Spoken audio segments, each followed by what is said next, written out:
Luna POV. Nilagay ako ni Murphy sa kanyang likuran at galit na bumaling kina Douglas at Nancy. What is wrong with you, ha? Wala kang karapatang saktan ng asawa ko. Nagpumilit kumuwala si Nancy sa pagkakahawak ni Douglas. Nanlilisik ang mata na tumingin siya sa akin. Hindi ka dapat sa akin magalit kung hindi dyan sa asawa mong malandi. Nilalandi niya si Douglas. Tumahimik ka, Nancy. Galit na singhal dito ni Douglas. Hanggang ngayon ba ay hindi mo matanggap na hindi nga kita gusto? Si Lunang mahal ko, Nancy. Bakit bang kulit mo? Ibang-iba ang Douglas na nakikita ko ngayon. Paulit-ulit niyang minura si Nancy sa aming harapan ni Murphy. Nakakatakot siya. Kaya pala hindi mo ko magustuhan dahil sa muchachang yan. Nanlisik ang mata na dinuro ako ni Nancy. Aba, Luna, ang galing mo namang malandi ng mga lalaki. Lahat na lang ay gusto mo na sa'yo. Hindi ka pa ba nakontento sa asawa mo? Galit na galit si Murphy. Agad ko tong niyakap na lalapitan niya na sana si Douglas at Nancy. Baka mamaya ay ano pang magawa niya dahil sa galit niya. Kahit kailan walang nilandi si Luna na ibang lalaki. Kung may malandi man sa inyong dalawa, ikaw yun at hindi siya. Manghang na wika ni Murphy. Sino ba nagpapagamit ng katawan sa iba't ibang direktor ngayon para sa kakarampot na proyekto? Hindi ba't ikaw? Nawala ng kulay ang mukha ni Nancy sa sinabi ni Murphy. Kaya naman napangisi lalo si Murphy. Huwag mong itutulad sa iyong asawa ko, Nancy. Dahil malayong malayo siya sa sinasabi mo. Hindi ka lang malandi. Nagahamon na tumingin si Murphy kay Nancy. Kaya mo pang pumatay, hindi ba? Naguguluhan ako sa mga narinig ko. Lalo na nang makita kung paano lalong namutla ang mukha ni Nancy. Bumaling si Murphy kay Douglas. From now on, huwag ka nang babalik sa pamamahay ko. Kaya pala nagpasya kang bumalik dahil may bala ka palang ahasin ng asawa ko. Hinigpitan kong yakap ko kay Murphy nang maramdaman kong gusto niyang lapitan si Douglas. Alam ko na gusto niya itong saktan nang dahil na naman sa akin ay nangyayari to. Bakit hindi na lang ang babaeng yan ang patulan mo, Douglas? Bagay na bagay naman kayong dalawa dahil pareho kayong ahas. Ikaw ang ahas, Murphy. Ako ang unang nakakita kay Luna. Ako ang unang nagmahal sa kanya at hindi ikaw. Ganting bitaw na salita ni Douglas sa asawa ko. Malayong-malayong imahe nito sa palagi kong nakikita na tahimik at mukhang mabait. Ngayon ay tila isa na itong mabangis na tao at nakakatakot. Murphy, umuwi na tayo please. Pakiusap ko. Natatakot ako dahil baka tuluyan na nitong masaktan ang sarili nitong kapatid dahil sa akin. Ayaw ko na magkagulo sila nang dahil lamang sa akin. Hindi ko alam na may gusto pala sa akin si Douglas. Una daw niya ako nakita pero saan naman? Hindi ko matandaan na nakilala ko siya noon. Saka hindi rin yun mahalaga dahil may asawa na ako at mahal kong asawa ko. Hindi ako papayag na maging masaya ka habang ako'y nagduro sa Luna. Hindi ako papayag. Puno ng puot ang mga mata na wika ni Nancy habang nakatingin sa akin. Bakit ka ba nagkakaganyan, Nancy? Wala naman akong kasalanan sa'yo. Kayo nga itong maraming kasalanan sa akin pero nagawa kong kalimutan yon. Dahil masaya na ako ngayon. Kung nagdurusa ka man ngayon ay hindi ko nakasalanan yon. Ikaw ang gumawa niyan sa sarili mo. Binalingan ko ang kapatid ng asawa ko. Pasensya ka na, Douglas, pero pwede ba natigilan mo na ako? Kung ano man ang nararamdaman mo para sa akin ay kalimutan mo na. Mahal kong asawa ko at wala kong balak na tumingin pa sa iba. Humanap ka na lamang ng babae na mamahalin ka at nababagay sa'yo. Habang sakay kami ng kotse ni Murphy, na minamaneho ng personal driver niya ay inaayos niyang buhok kong nagulo na pati imbagang siya nang makitang kalmot sa bandang noo ko. Hindi pa nga magaling ng tuluyan ang mga pasamo dahil kay Sydney. Heto't nadagdagan na naman. Paano mo nalaman, Murphy? Nagulat ako. Hindi natandaan na sinabi ko sa kanya na si Sydney ang nanakit sa akin kaya paano nito nalaman ang bagay na yon? Hinawakan ni Murphy ang pisngi ko.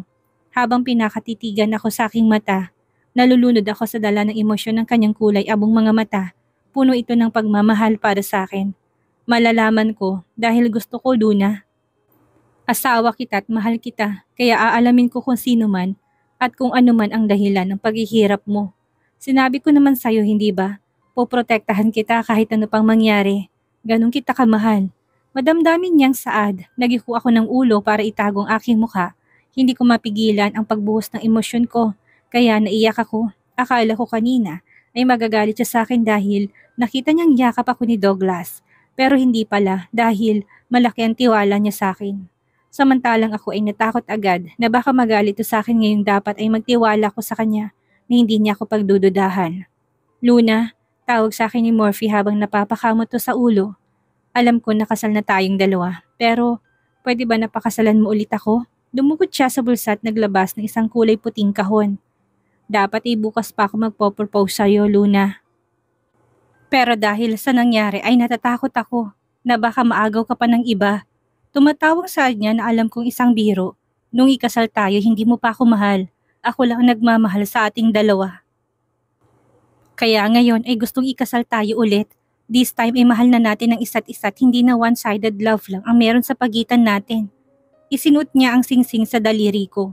Napatawa pa ako dahil dalawang singsing nang nasa kamay ko. Marry me on our first year anniversary, Luna. Please, sumasamo niyang hiling. Tumingala ako sa kanya at hinalikan siya sa labi ng mabilis. Natulala pa siya sa ginawa ko at bahagyang napalunok habang ang kanyang tenga ay namumula. Hindi mo kailangan na magmakaawa sa akin, Morphy. Dahil kahit sang simbahan o lugar pa yan, ay pakakasalan kita. I love you. Malambing kong saad. I love you more, Luna. Lahat na nakakasalubong ko dito sa universidad ay binabati ako sa nalalapit naming kasal ni Morphy. Nalaman ng lahat ni ikakasal ulit kami dahil naman ng lahat ng balita sa telebisyon, mga magazine at social media ang tungkol sa kasal namin. Agad akong hinalikan ni Morphy sa labi nang dumating siya para sunduin ako. Nung unay nahihiya ako kapag nilalambing niya ako sa harap ng ibang tao o kung may nakakakita, pero ngayon ay sanay na ako at baliwala na lamang sa akin. I miss you and I love you. Nakangiting sambit niya matapos humalik. Dumating ng wedding dress na susuotin mo sa wedding natin. Sukatin mo agad pagka-uwi para makita ko kung gaano kakaganda habang suot ito. Hindi ba bawal yon? Kumunot ang kanyang noo kaya nagpaliwanag ako. Ang sabi nila kapag sinukat daw ang wedding gown bago ikasal hindi daw matutuloy ang kasal. Malakas na natawa si Morphy kaya napanguso ako. Kasabihan yan para sa mga hindi pa mag-asawa. Marahan niyang pinisilang pisngi ko. Mag-asawa na tayong dalawa kaya wala nang makakapigil sa atin na magpakasal. Maging ako'y napangiti sa kanyang sinabi. Tama siya, mag-asawa na kami kaya naman hindi na kami mapaghihiwalay ng kasabihan na yan. Pagdating sa mansyon inapaawang ang aking labi sa labis sa pagkamangha at gulat. Sa salay naroon ang wedding dress na nakasuot sa isang manikin. Nakakamangha ang disenyo nito sa sobrang ganda. Hindi lamang yon, bawat parte ay kumikinang dahil napapaligiran to ng mga diamante na alam kong tunay. Sa kalidad lamang nito ay alam ko na hindi lamang ito basta mamahalin, kung hindi talagang pinag-isipan at sinadya ang disenyo nito. Nagustuhan mo ba? Malambing na tanong sa akin ni Morphy, saka lamang ako natauhan at tumingin sa kanya at saka tumango. Mabuti naman at nagustuhan mo, Luna. Napakaganda, Morphy. Hinawakan kong laylayan ng wedding dress. Dati nai-imagine ko lang ang ganito kagandang kasuotan base sa kwento ni nanay tungkol sa mga prinsesa. Pero ngayon ay meron na akong nakita. Hindi lang nakikita ko, hindi nahahawakan ko pa ito at naisusuot. Hindi ko mapigilan ng maluhan ng maalala si nanay. Kung narito lamang siya, itsak na matutuwa siya para sa akin. Dahil nakatagpo ako ng lalaking mamahalin ako sa kabila ng katayuan ko sa buhay. Yumakap ako kay Morphy habang umiiyak. Nalulungkot man ako dahil wala si nanay. Alam ko naman na nariyan siya. Tutulungan niya ako na hanapin si nanay dahil nangako siya sa akin.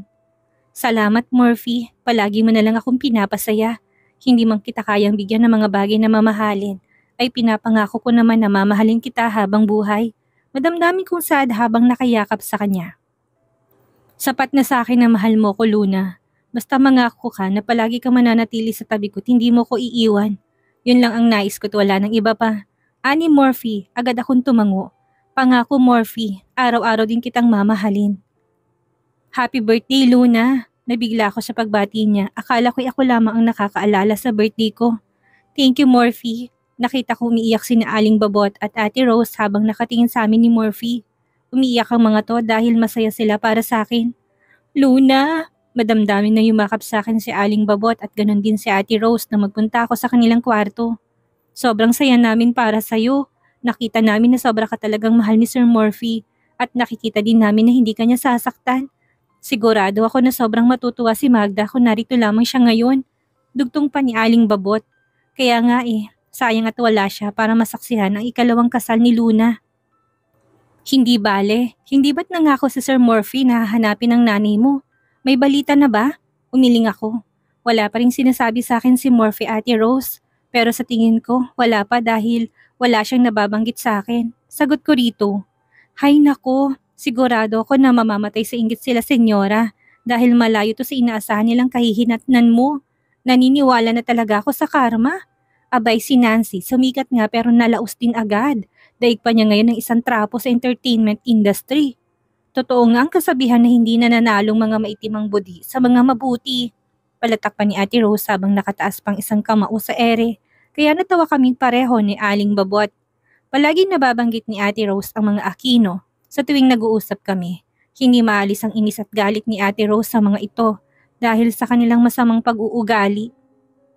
Katulad ng sinabi ni Morphy ay hindi na bumalik pa si Douglas dito sa mansyon. Wala na akong balita sa mga kapatid ni Morphy. Si Nancy naman napanood ko nitong nakarang araw lamang sa balita. Usap-usapan na kalaguyo daw ito ng isang direktor. Na-videohan pang panggugulpi kay Nancy ng 3 anak ng babae ng direktor na kalaguyo daw nito. Naawa ako kay Nancy pero wala naman akong magagawa kung itong pinili niyang landas. Saka gusto ko na ng tahimik na buhay, malayo sa mga Aquino. Malayo sa mga taong nananakit sa akin. Tuwing papasok na ako sa universidad ay meron na akong 3 bodyguards. Hindi ko man gusto na may taong nakasunod sa akin palagi, ay pumayag na lang ako sa gusto ni Morphy.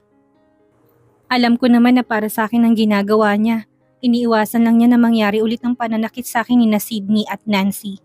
Matuloy na lumipas ang mga araw. Kinabukasan ikakasal na ulit kami ni Morphy. Pareho kami na hindi may tagong excitement na nararamdaman namin para sa special na araw para sa amin bukas. Magkatabi lang naman ang kwarto namin pero nagte-text pa kami sa isa't isa. Hanggang ngayon kasi hiwalay pa rin ang kwarto namin.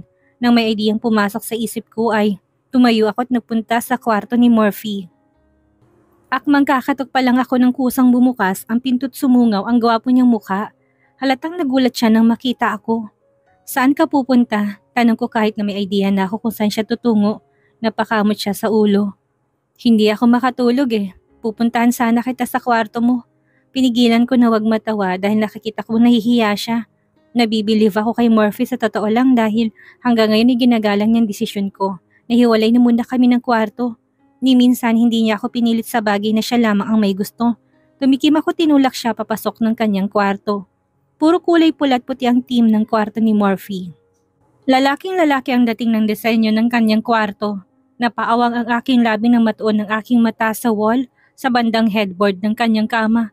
Sa taas ng wall ay naroon ang wedding picture namin noong ikasal kami. Nakangiti si Morphy at halatang masaya, samantalang ako ay walang kangiti-ngiti at may luha pa sa mata. Dahil ng panahon na yon ay sobra ako natatakot, nalulungkot dahil ikinasal ako sa lalaking hindi ko naman mahal. Kapag tumitingin ako sa wedding photo natin ay sumasaya ako at nabubuhayan ng pag-asa na baka isang araw ay mamahalin mo rin ako. Tumabi si Morphy sa akin at tumingin sa larawan naming dalawa.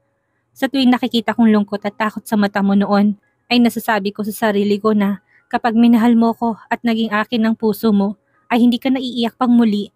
Hindi ko na kailangang matakot dahil nasa tabi mo na ako. Yumakap si Morphy sa aking bewang. Luna, mahal na mahal kita. Hinayaan ko si Morphy na yumakap sa akin. Mahal na mahal din kita, Morphy. Sagot ko. Pwede na palitan natin ang wedding photo na yan kapag maikasal tayo ulit, Morphy. Gusto ko sana nakangiti na ako talatang masaya. Masusunod mahal kong asawa. Malambing na sambit ni Morphy. Sandali, bakit ka nga pala nagpunta dito? May sasabihin ka ba? Bumitaw si Morphy ng yakap at hinarap ako. Napalabi ako't namumulang nag-iwas ng tingin. Mas lalong namulang pisngi ko nang mapatingin ako sa malaking kama ni Morphy. Na-imagine kong bigla na nakahiga kaming pareho at nakayakap sa isa't isa. Imagination pa lang ito pero ang gaan na sa pakiramdam. Luna, untag ni Morphy sa akin.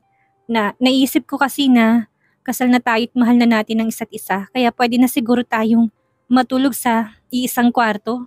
Namilog ang mga mata ni Morphy habang ang labi ay napaawang pa. Sigurado ka? Well, hindi naman kita pinipilit. Oh shit, hindi nga. Kandautal pa ito. Parehong gulat at excitement ang nakalarawan sa mukha nito. Kaya napangiti ako. Alam ko na matagal na itong gusto ni Morphy. Iniisip lamang niya ako kaya hindi niya masabi sa akin. Baka naman napipilitan ka lang, Luna. Oo, inaamin ko na gusto talaga kitang makasama at makatabi sa isang kwarto, Luna. Ang totoo nito ay pangarap ko na ito gabi-gabi. Simula nang makita kita at makilala pero pinigilan ko lang ang sarili ko dahil ayaw ko na biglain ka sa mga bagay na ako lang ang may gusto.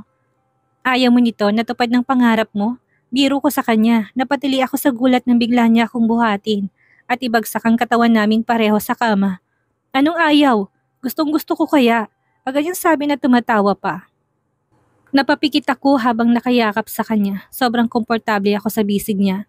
Ang amoy niya, ang init ng katawan niya, ang yakap niya, ang boses niya. Lahat ng yun ay nagdadala ng kapayapaan sa isipan ko. Ang saya-saya ko, Luna. Gabi-gabi na kitang mayayakap bago ko matulog. Hindi mapalis ang ngiti sa labing wika ni Morphy. Tumingala ako, tinaasan siya ng kilay nang may pilang ngiti sa labi. Yakap lang ba talaga ang nasa isip mo? Napalunok si Morphy at napangisi. Well, ano sa tingin mo? Malakas na tilyang kumawala sa aking labi nang halikan niya ako sa leeg. Libo-libo kasing kuryenteng nararamdaman ko.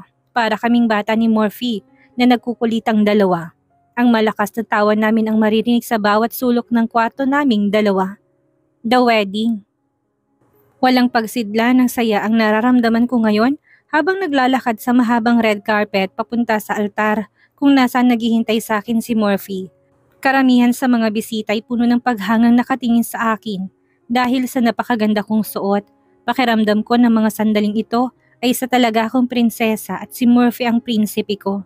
Ibang-ibang nararamdaman ko ng mga sandaling ito kumpara nung una kaming ikasal. Ngayon ay hindi ako naiiyak dahil sa takot, lungkot at sama ng loob. Naiiyak ako ngayon dahil sa labis na tuwa at kaligayahan. Ngayon ay hindi ko na kailangang iiwas ang mga mata ko sa asawa ko. Nakatingin na kami pareho sa mata ng isa't isa na puno ng pagmamahal. Nangabuti ni Morphy ang isa kong kamay para alalayan na umakyat sa tabi niya ay hindi ko kagad napigilan na sarili ko na mapaluha. Sobrang saya ko hanggang sa matapos ang vows namin sa isa't isa ay panay ang iyak ko sa labis na tuwa. Bago pa kami kuhanan ng photos ay pinilit kong wag umiyak dahil niretouch na ng makeup artist ang makeup ko.